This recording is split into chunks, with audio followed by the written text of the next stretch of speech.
My name's Chris and I like listening to music. I'm going to listen to Obongjayar Paradise Now, which is a very impressive album. R&B, Afrobeat feel. Too many influences to mention really, but all of it sounds great. You know, major new artist alert. I gave it a 9 out of 10 on first listen and I think that's about right. Let's see what the 10th and last listen brings. Track 1, It's Time, it certainly is. Comes in like the Human League, sung by Jimmy Somerville. It's a voice that you know is special from the first note. Great melody as well. Pop, but acceptable pop. Shades of Michael Kiwanuka, with a little bit of Frank Ocean thrown in, a little bit of Fela Kuti. Yeah, music for mass appeal, beardy musos like myself, but everybody's going to like it. You know, cracking start, 9 out of 10. Track 2, Life Ahead, you know, goes from the pop into a more sort of muso territory, I guess. Reminds me of Peter Gabriel somehow, some off Peter Gabriel 3 maybe. Wonderful African drums, some great guest vocals, a sort of toaster rapper.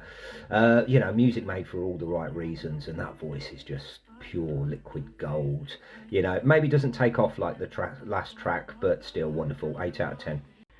Track 3, Peace in Your Heart. Nice track, but maybe not the progression that I wanted from the first one at least. You know, sets a lovely mood, but not really an ear grabber. More background music than foreground. Still top quality, 8 out of 10. Track 4, Holy Mountain. You can really hear that Afrobeat now, the Fela Kuti. It is more up to date. The album's got a lovely pace and definitely, you know, gets your shoulders moving. Great energy. Mood is uplifted, 8 out of 10. Track 5, Jellyfish, a lovely surprise and the highlights so far. Nice to hear something a little bit harder after all that, you know, before. It shows a darker side, you know, and it comes as a great surprise. Shows the amount of influences that's going on, you know. It's not Fela Kuti, there's punk rock in there, there's synth pop, you know, there's rock energy that really, really hits bang on, 10 out of 10. Track 6, Talk Olympics, followed by another banger. Bit of ridiculousness, you know, with a James Brown bass line. Impossible not to grab your attention, and clever production.